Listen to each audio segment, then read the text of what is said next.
प्रिय श्रोतागण, आपका प्रार्थना के समय में हार्दिक स्वागत है और मेरा शलोम। मैं मधुबाला अर्नेस्ट आपके साथ प्रार्थना के विषय में कुछ विचार बांटना चाहती हूँ। आज का विषय जो है वो है पिता, और हम लूका के 15वें अध्याय में और उसके 11 से 24 में कुछ इस प्रकार से पढ़ते हैं और ये कहानी ऐसी जाती है। एक मनुष्य था और उसके 2 बेटे थे, और छोटे वाले ने अपने पिता से कहा, पिताजी मेरा जो हिस्सा है आप उसे मुझे दे दीजिए। ये कोई ठीक बात नहीं थी, क्योंकि बंटवारा पिता के मरने के बाद होता है। लेकिन उस पुत्र को दुनियादारी से ज़्यादा मतलब था, पिता से प्यार कम था। मगर पिता का प्यार उसकी ओर बहुत था, और उस पिता ने बिना कुछ प्रश्न किए दोनों भाइयों के बीच में बंटवारा कर दिया। ज़्यादा दिन नहीं हुए थे, उस बेटे ने अपना सारा जो कुछ उसका था वहाँ पर संपत्ति का हिस्सा सारा बटोरा और दूर देश चला गया। वहाँ उसने अपने पूरे पैसे को कर्म में उड़ा दिए, और जब सब कुछ उसका ख़त्म हो गया तो जो मित्र उसके पास पैसे की वजह से आए हुए थे वो भी उसे छोड़कर चले गए। और इसी समय उस देश में अकाल पड़ा, और ना इसके पास पैसा था, और अकाल की वजह से हर कोई दुर्दशा में था। जब इसे खाने के लिए भी कुछ नहीं मिला, तब ये नौकरी के लिए भटकने लगा। कहीं नौकरी भी नहीं मिल रही थी। तब एक इंसान ने उसे एक नौकरी दी कि उसके खेत में जाए और उसके सूअरों का देखभाल करे। ये चला गया सूअरों को देखने, क्योंकि खाने की भूख जो इसे लगी हुई थी वो सूअरों की फलियां खाकर वो अपनी भूख मिटाने लगा। इस प्रकार से जब वो गंदगी में सूअरों के साथ बैठा था एक दिन, तो उसके दिमाग में एक विचार आया, और वो विचार था कि मेरे पिता के घर में मेरे नौकरों की भी हालत इससे बेहतर है। उन्हें भोजन से ज़्यादा रोटी मिलती है, और उनका हाल मुझसे बहुत अच्छा है। जब ये विचार उसमें आया, जब वो अपने आपे में आया, तो उसने कहा, मैं वापस अपने पिता के पास जाऊंगा और मैं उससे कहूँगा, पिताजी मैंने परमेश्वर के विरुद्ध और आपके विरुद्ध पाप किया है, और इस लायक नहीं हूँ कि आपका बेटा कहलाऊँ। आप मुझे अपने एक नौकर के समान रख लीजिए। और यह सोचकर वो निकल पड़ा। जब वो बहुत दूर था घर से, उसका पिता जो हर रोज़ खिड़की में से अपने बेटे की राह जोहता था, उसने दूर से उसे देखा। बाल बढ़े हुए थे, कपड़े गंदे और फटे हुए थे। उसके बेटे के समान तो वो नहीं दिख रहा था, लेकिन उसकी चाल उसके बेटे के समान थी। वो पहचान गया, हो ना हो ये मेरा पुत्र वही है जो यहाँ से मुझे छोड़कर चला गया था। वो जल्दी से घर से बाहर आया और दौड़ता हुआ अपने बेटे के पास पहुंच गया। वहाँ उसे जाकर, और बेटे ने मुंह खोला ही था कहने के लिए कि पिताजी मैंने, लेकिन उस बाप ने उसकी कुछ ना सुनी। उसके गले लग गया और उसे बहुत चूमा, और उसे घर लेके आया, नौकरों को बुलाया, कहा इसे नहलाओ, इसे साफ करो, इसे अच्छे से अच्छे वस्त्र पहनाओ, इसे अंगूठी पहनाओ, इसे जूती पहनाओ, और जो पला हुआ बछड़ा है उसे लेकर आओ, और उस खाना बढ़िया खाना बनाओ, और आज हम सब आनंद मनाएंगे। ये पिता और पुत्र की कहानी थी। पिता का प्यार और पुत्र का प्यार, इसका एक कंपैरिजन था। लेकिन आज हम जब पिता नाम का शब्द सुनते हैं तो हमारे मन में क्या विचार उठते हैं? हम सब का अनुभव अलग अलग है पिता के विषय में। बहुत से पिता हैं जो अपने बच्चों को बहुत प्यार करते हैं। सुबह होते ही अपने बच्चों को, छोटे रहते हैं तो गोद में लेते हैं, उनको प्यार करते हैं। थोड़े बड़े हो जाते हैं तो उन्हें हाथ पकड़ के चलाते हैं, उनको स्कूल के लिए तैयार करते हैं, स्कूल लेके जाते हैं, लेके आते हैं, खिलाना पिलाना, इस प्रकार से वो अपने बच्चे पर प्यार लुटाते हैं। बहुत से पिता हैं जो अपने बच्चों के लिए बहुत त्याग करते हैं, अपने खुद का जो उनकी इच्छा होती है उसे मारकर अपने बच्चों की पढ़ाई लिखाई, उनकी उन्नति के लिए सब कुछ लगा देते हैं, ओवर टाइम करते हैं, मेहनत करते हैं, और जो कुछ वो अपने बच्चों के लिए कर सकते हैं, कभी कभी भूखे भी रहकर अपने बच्चों की ज़रूरतों को पूरी करते हैं। पापा मुझे घड़ी चाहिए, पापा मुझे बाइक चाहिए, पापा मुझे फ़ोन चाहिए, मेरे दोस्तों के पास है, मुझे भी वैसे ही चाहिए। और पिता त्याग करते हुए उन बच्चों की ज़रूरतों को उनकी खुशी के लिए पूरा करते हैं। लेकिन कई एक को बुरा अनुभव भी होता है। जो पिता शराब के या और कोई लत में पड़े हुए होते हैं, उन बच्चों का हाल कुछ अच्छा नहीं होता। बाप घर पी के आता है, बच्चों को मारता है, माँ को मारता है, घर की चीज़ें बेच के आ जाता है, यहाँ वहाँ भटकता है, और उस प्रकार से घर में अशांति फैली हुई होती है। ऐसे बच्चों को पिता का नाम सुनते ही उनके मन में नफ़रत के विचार उठते हैं, क्योंकि पिता की वजह से बचपन से ही उन्होंने काफ़ी तकलीफ़ सही थी। फिर हम देखते हैं कई एक पिता जो होते हैं वो घर से दूर काम करने जाते हैं, और वो लोगों का बच्चों के साथ ज़्यादा समय नहीं बीतता, तो वो पिता के बारे में ज़्यादा नहीं जानते। पिता छुट्टियों में आता है, थोड़े दिन उनके साथ रहता है और चला जाता है, और उनके मन में पिता के साथ समय बिताने की एक लालसा बनी रहती है। कई एक बाप ऐसे होते हैं जिनका तलाक हो गया है, माँ अलग हो गई है, और वो बच्चे या तो माँ के पास हैं या पिता के पास हैं। माँ के पास हैं तो कभी हफ्ते में एक आध बार या महीने में एक दो बार पिता जाता है उनसे मिलने, और बस उतना ही उनका रिश्ता उतने ही उससे सीमित रहता है। फिर हम देखते हैं कई एक पिता जो तलाक होने के बाद अपने बच्चों को अपने पास रखते हैं, और माँ बाप बन के उनकी वो लोग देखभाल करते हैं। ऐसे बच्चों का अपने पिता से बहुत ही नज़दीकी संबंध बन जाता है। कई एक होते हैं जिनकी माँ मर जाती है बचपन में या जब वो छोटे रहते हैं तभी, और पिता कभी कभी दूसरी शादी कर लेता है और सौतेली माँ उन्हें सताती है। लेकिन मुझे एक हमारे बड़े पापा थे, और हमारी बड़ी माँ की मृत्यु जब 9 बच्चे थे उनके यहाँ, और हमारे बड़े पापा ने दूसरी शादी नहीं की, और बहुतों ने उनसे कहा कि देखो 9 बच्चे हैं, कैसे आप देखभाल करेंगे। और उनने कहा कि मैं कैसे भी करके अपने बच्चों को पाल लूँगा, लेकिन यदि मैं शादी करूँ और वो औरत अच्छी ना हो और मेरे बच्चों को तकलीफ़ दे, ये मैं नहीं सह सकता।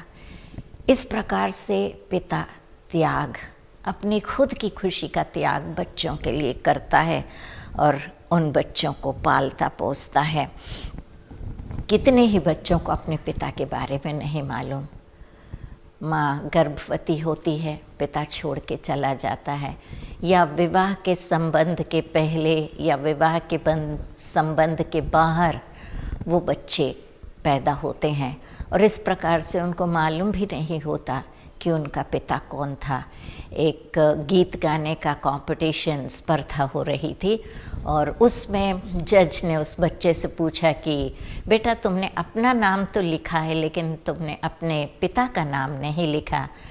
उस बच्चे ने जवाब दिया, वो तो उन्हीं को मालूम होगा जिन्हें मुझे पैदा होते ही अनाथालय के फाटक पर ले जाकर छोड़ दिया था। लेकिन आज जो गाना मैं गा रहा हूँ वो उस पिता के बारे में है जो मेरा पिता ना होते हुए भी मेरा पिता बना और उसने मेरी परवरिश की। इस प्रकार से हम देखते हैं कि अलग अलग विचार हमारे मन में उठते हैं। अभी जब चीन और भारत के सिपाहियों के बीच लद्दाख में मुठभेड़ हुई थी, उस समय एक सिपाही जो मारा गया था, उसका कुछ दिन पहले ही बच्चा हुआ था। उसने अपने बच्चे को देखा भी नहीं था और वहाँ अपने देश के लिए शहीद हो गया था। इस प्रकार से मित्रों, पिता के अलग अलग विचार हमारे मन में उठते हैं। हम देखते हैं प्रभु यीशु मसीह को और उनके चेलों को और उनके जीवन को। प्रभु यीशु मसीह का प्रार्थना का जीवन एक बहुत सुंदर जीवन था, क्योंकि वो रात रात प्रार्थना करते थे और वो अपने स्वर्गीय पिता से बातचीत करते थे। भोर को ही उठकर वो पहाड़ पर चले जाते थे और अपने पिता से बात करते थे और वो अपने पिता से शक्ति पाते थे अपना काम करने के लिए।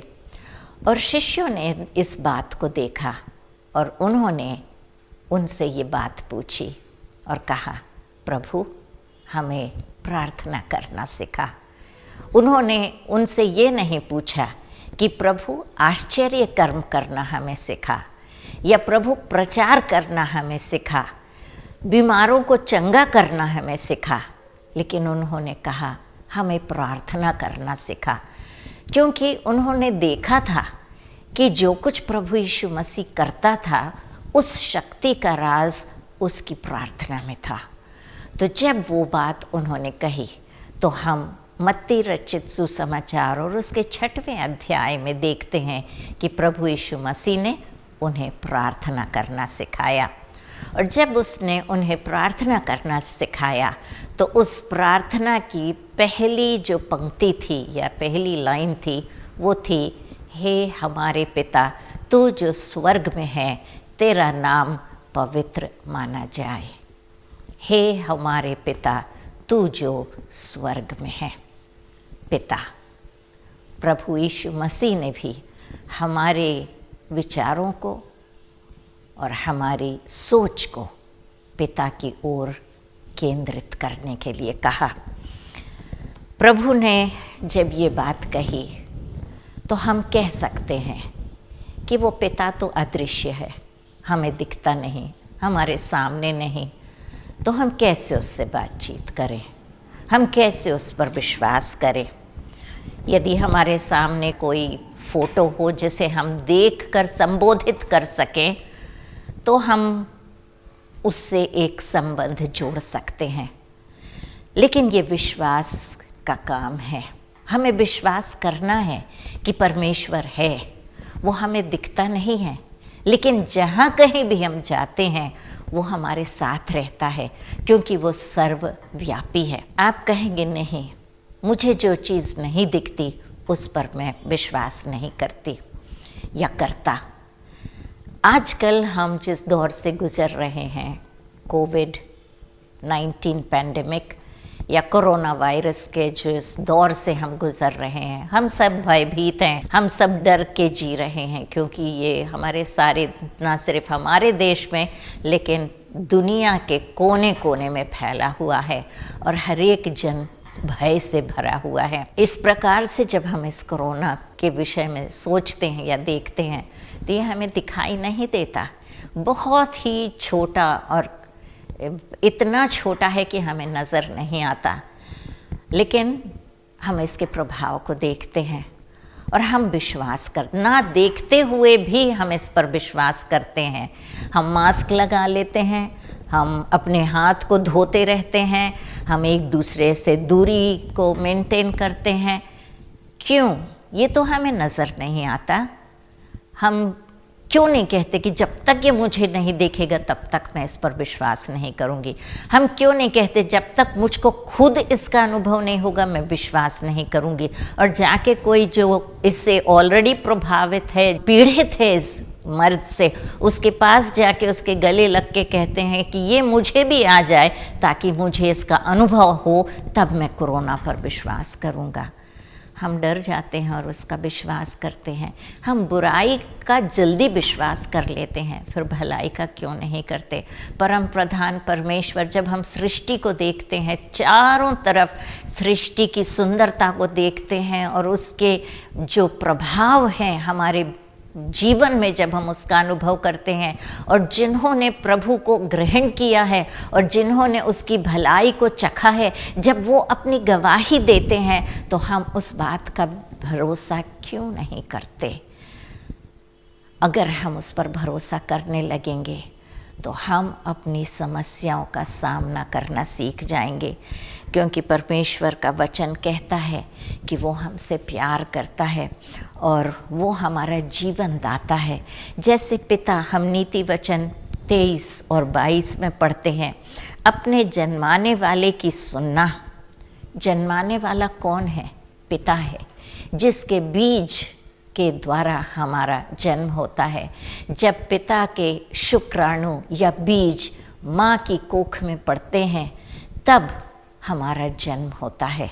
और 10 करोड़ शुक्राणु हमारी माँ की कोख में जाते हैं और परमेश्वर एक शुक्राणु या एक स्पर्म को एक अंडे से मेल खाने देता है। परमेश्वर का हाथ हमारी पैदाइश में होता है।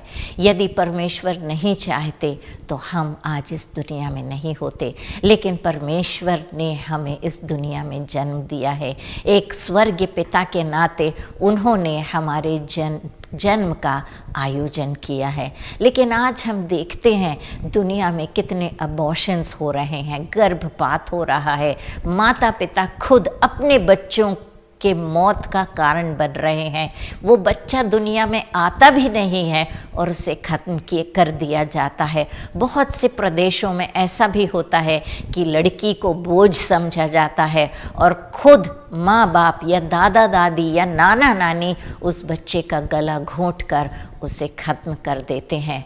इस प्रकार से सांसारिक माता पिता कभी हमें पाकर खुश होते हैं तो कभी पाकर हमें दुखी भी होते हैं और कभी हमें इस दुनिया में आने ही नहीं देते। लेकिन हमारा स्वर्गीय पिता हमसे बहुत प्यार करता है और वो हमें इस दुनिया में लाया है। उस स्वर्गीय पिता पर विश्वास करना हमारा फ़र्ज़ बनता है।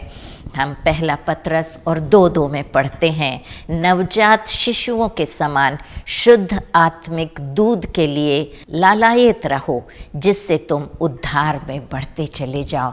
तो जब शिशु पैदा होता है तो उसे माँ के दूध की ज़रूरत होती है। उसी प्रकार हमारा जब आत्मिक जन्म होता है तो हमें परमेश्वर के वचन की जो बिल्कुल निखालिस दूध है, इसकी हमें ज़रूरत होती है कि हम उद्धार पाने के बाद उसमें आगे बढ़ते चले जाएं, हमारा परमेश्वर पर विश्वास और बढ़ता चला जाए। 2 कुरिन्थियों उसका 6वां अध्याय और उसकी 18वीं आयत में हम यूँ पढ़ते हैं, और मैं तुम्हारा पिता होऊंगा और तुम मेरे बेटे और बेटियां होगे, सर्वशक्तिमान प्रभु यही कहता है। हमको और किसी प्रूफ की ज़रूरत है क्या? क्या ये काफ़ी नहीं कि इस दुनिया का सृष्टिकर्ता परम प्रधान परमेश्वर हमसे ये बात कह रहा है? जब हम अनाथालय में छोड़ दिए जाते हैं तो उस अनाथालय का जो भी अधिकारी होता है वो हमें अनाथालय में स्वीकार कर लेता है और कहता है, मैं तुम्हारा माँ बाप बनूंगा और मैं तुम्हारी देखभाल करूंगा। और हम नवजात शिशु के रूप में या थोड़े बड़े भी होते हैं, वहाँ पर हमारा पालन पोषण होने लगता है और हम उन्हीं को अपना माँ बाप समझ बैठते हैं।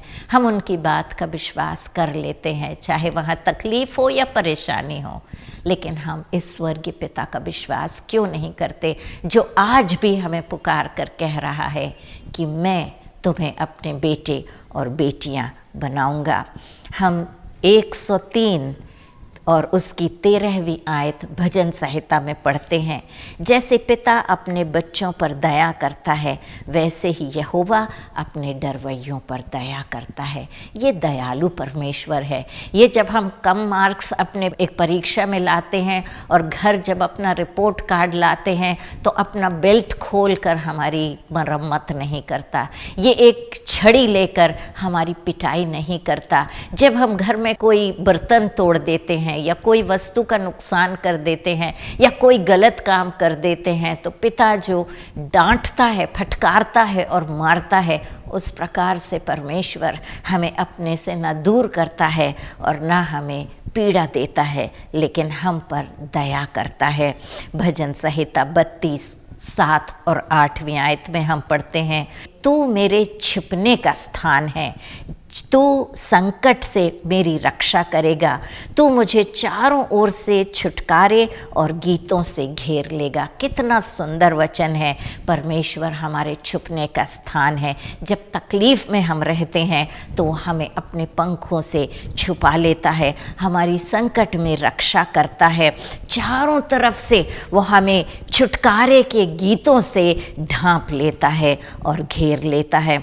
मैं तुझे बुद्धि दूंगा और जिस मार्ग में तुझे चलना होगा उसमें तेरी अगुवाई करूँगा। मैं तुझ पर कृपा दृष्टि रखूँगा और तुझे सम्मति दिया करूँगा। कितना सुंदर वचन। वो हमारी अगुवाई करने के लिए तैयार है, हमारा मार्गदर्शन करने के लिए तैयार है, जिस रास्ते से हमें जाना है वो रास्ता बताने के लिए तैयार है, वो हमारी उंगली पकड़कर हमें चलाने के लिए तैयार है। जैसे एक छोटा बच्चा जिसकी माँ, एक 7-8 साल का लड़का है और उसकी माँ उससे कहती है, बेटा जा दुकान से कुछ सौदा लेके आ। वो बच्चा बाहर जाता है, देखता है रात हो चुकी है, अंधेरा हो चुका है, वापस डर के मारे आ जाता है क्योंकि कुत्ते बाहर भौंक रहे हैं। माँ डांटती है, फिर से उसे भेजती है। ऐसे 3-4 बार होने के बाद बाप सुनता है और कहता, माँ बेटे में क्या नोक झोंक हो रही है? और बेटा कहता, पप्पा मुझे बाहर जाने के लिए डर लग रहा है और माँ मुझे डांट रही है। बाप अपनी उंगली देता है बच्चे को और कहता, बेटा इसे पकड़ ले। बाहर जाते हैं, सौदा लेते हैं, वापस आते हैं। क्या अंधियारा कम हुआ या कुत्तों ने भौंकना बंद किया? नहीं, अंधियारा वहीं है, कुत्ते भौंक रहे हैं, लेकिन उस बच्चे के हाथ में उसके पिता की उंगली है। क्या आज आप तैयार हैं अपने उस स्वर्गीय पिता की उंगली थामने के लिए? हाँ, पेंडेमिक है, कोविड-19 फैला हुआ है, कोरोना वायरस सबको भयभीत कर रहा है, लेकिन हम अपने स्वर्गीय पिता की उंगली पकड़ लेंगे, हम उनके साए के नीचे आ जाएंगे और जब हम उनका हाथ थाम कर चलेंगे तो हमें किसी बात का भय नहीं होगा। नीति वचन 23 और 15 और 24 में हम इस प्रकार पढ़ते हैं, हे मेरे पुत्र, यदि तू बुद्धिमान हो तो विशेष करके मेरा ही मन आनंदित होगा। आज परमेश्वर कह रहा है, हम बुद्धिमानी से काम लें, मूर्ख ना बने, इस संसारिक चीज़ों में ऐसे ना बंध जाएं कि हम अपने परमेश्वर को भूल जाएं। हम संसारिक चीज़ों से हमें रक्षा मिलेगी, इस प्रकार का हम कोई भी अपने मन में विचार ना रखें, लेकिन परमेश्वर की ओर बुद्धिमानी करके उसके पास जाएं। लिखा है, धर्मी का पिता बहुत मगन होता है और बुद्धिमान का जन्माने वाला उसके कारण आनंदित होता है। आज हम परमेश्वर को आनंदित करें क्योंकि उसने हमें जन्माया है। आज उसके मन को मगन करें कि हम अपना जीवन एक धर्मी जीवन जी रहे हैं। परमेश्वर के वचन में व्यवस्था विवरण 1 और 31 में यूँ लिखा है, फिर तुमने जंगल में भी देखा कि जिस रीति से कोई पुरुष अपने लड़के को उठाए चलता है, उसी रीति से हमारा परमेश्वर यहोवा हमको इस स्थान पर पहुंचने तक उस सारे मार्ग में जिससे हम आए हैं उठाए रहा। प्रभु हमसे ये वायदा करता है, हमारा परमेश्वर हमसे ये वायदा करता है कि वो हमें गोद में उठाए चलेगा। हम जब थक जाते हैं, छोटे बच्चे रहते हैं, चलते नहीं बनता, हमारा पिता हमें गोद में उठाकर हमारा भार उठाता है। इसी प्रकार से हम भी अपने परमेश्वर की गोद में आ जाएं और उसको अपना भार उठाने दे, वो हमें गोद में लिए चलेगा। यूहन्ना 3:16 में हम पढ़ते हैं, परमेश्वर ने जगत से ऐसा प्रेम किया कि उसने अपना एक लौता पुत्र दे दिया, ताकि जो कोई उस पर विश्वास करे वो नाश न हो परंतु अनंत जीवन पाए। और फिर हम यूहन्ना 1:12 में यूँ पढ़ते हैं, परंतु जितनों ने उसे ग्रहण किया उसने उन्हें परमेश्वर की संतान होने का अधिकार दिया, अर्थात उन्हें जिसने उस पर विश्वास किया।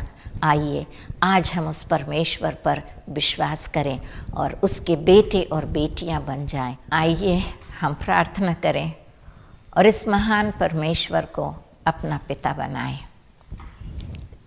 सर्वशक्तिमान प्रिय परमेश्वर और अत्यंत दयालु पिता, प्रभु जी, हम आज के वचन के लिए तेरे नाम का धन्यवाद करते हैं। हम धन्यवाद करते हैं क्योंकि तू हमारा स्वर्गीय पिता है। परमेश्वर, आज हम तुझे अपना मुक्तिदाता ग्रहण करते हैं, अपना पिता तुझे मानते हैं। धन्यवाद देते हैं कि तूने अपना पुत्र दिया, ताकि यदि हम उस पर विश्वास करेंगे तो हम नाश नहीं परंतु अनंत जीवन पाएंगे। परमेश्वर पिता, हम विनती करते हैं कि आज आप हमारे हृदय में आएंगे। प्रभु जी, सारे पापों को क्षमा कर, हमारे हृदय को अपने लहू से शुद्ध कर। परमेश्वर, हमें अपना बेटे और बेटी बना, ताकि हम तेरा हाथ थाम कर तेरे राह पर चल सकें। परमेश्वर पिता, हम इस संसारिक चीज़ों को छोड़कर तेरी राह पर चल सकें, क्योंकि तेरा वचन कहता है, मार्ग, सत्य और जीवन मैं हूँ।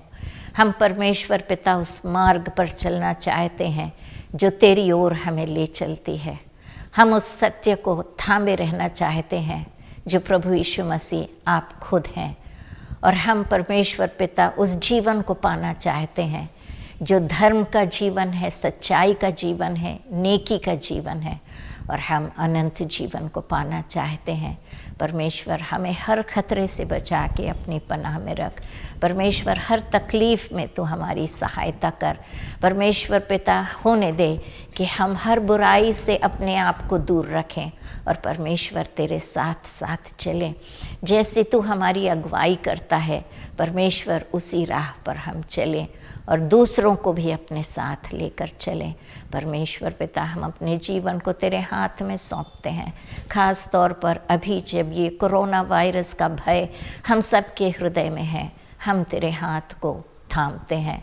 हाँ, बाहर अंधेरा है, हाँ परमेश्वर, कुत्ते बाहर भौंक रहे हैं, लेकिन हम तेरे हाथ को थामे हुए हैं। इसलिए हम ना डरेंगे और ना ही घबराएंगे, लेकिन हम तेरा हाथ थामे हुए परमेश्वर सुरक्षित रहेंगे। हम सबके साथ हो, हमारी मदद और रखवाली कर, अपने पंखों तले सदा छुपाए रख और होने दे परमेश्वर कि हम तुझ पर विश्वास करते हुए शैतान की हर शक्ति पर विजय प्राप्त करते हुए अपना जीवन तेरे हाथ में सौंपते हुए तेरे लिए अपना जीवन व्यतीत करेंगे। ये हम प्रभु यीशु मसीह के नाम से मांगते हैं। हमारी प्रार्थना सुन और ग्रहण कर। आमीन, आमीन, आमीन। आप सबको जय मसीह की।